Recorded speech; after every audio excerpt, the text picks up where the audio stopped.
মাজেদ ভাইয়া, আমরা সাধারণত দেখি যে মানুষ লাউয়ের ডগা কত বড় হয়, সুন্দর হয় সেই চেষ্টা করে। হ্যাঁ, হ্যাঁ, আপনাকে দেখছি যে একদম কচি এই যে ডগার মাথাগুলো কেটে দিচ্ছেন। হ্যাঁ। এর কারণটা কি? এর কারণটা হচ্ছে আধুনিক কৃষি পদ্ধতিতে এটাকে 1G, 2G, 3G কাটিং পদ্ধতি বলে। আচ্ছা। লাউ গাছ একেবারে মাটি থেকে ১২-১৩টা পাতা হওয়ার পর হুম, হুম। তুমি যদি পুরুষ ডোকার মাথাটা কেটে দাও, সেখান থেকে আরো অসংখ্য নারী লতা বের হবে। আচ্ছা, আচ্ছা। সেগুলো ফুল, ফল বেশি দিবে। তো এই যে কারণেই আমরা ১ম কাটিং করার পর ২য় কাটিংটা চলছে।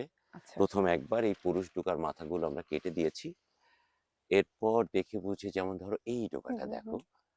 ওই লতা থেকে বেরিয়ে এসছে ১ টা, ২ টা, ৩ টা, ৪ টা, ৫ টা, ৬ টা, ৭ টা, ৮ টা, ৯, ১০, ১১, ১২, ১৩। হুম, হুম। এর মাথাটা এখন বেরিয়ে আসার পরবর্তী ১৩ পাতা হয়ে গেছে। আচ্ছা, দেখো আমি আগেই এটা কাটিং করে দিয়েছি। তো আচ্ছা। এভাবেই প্রত্যেকদিন আমি ঘুরে, ঘুরে এই লাউয়ের কাটিং গুলো করি। তাতে আ মানে টাল অনেক বেশি ভরে যাবে না। হুম, অথচ হুম। লাউ খুব তাড়াতাড়ি জায়গার ভিতর থেকে ভরে যাবে। দ্রুত সময়ে লাউ আসবে, অনেক বেশি লাউ আসবে। আচ্ছা, আচ্ছা। তো দর্শকদেরও বলবো, যারা আজকে ছোটখাটো বাড়ির আঙিনাতে লাউয়ের টাল করছেন, এরকম কাটিং পদ্ধতিটা ব্যবহার করবেন, তাতে লাউটা বেশি পাবেন। অবশ্যই ভার্মি কম্পোস্টটা একটু গাছের গোড়ায় বেশি ব্যবহার করবেন। তাতে যেরকম স্বাদ পাবেন, নিরাপদ খাবার পাবেন। আমি জৈব দিয়েই চেষ্টা করছি।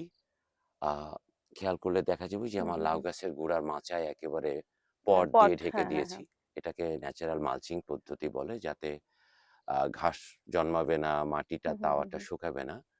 আর এইটা সে শুকাতে, শুকাতে আস্তে, আস্তে এটা জৈব সারে রূপ নেবে। রাইট।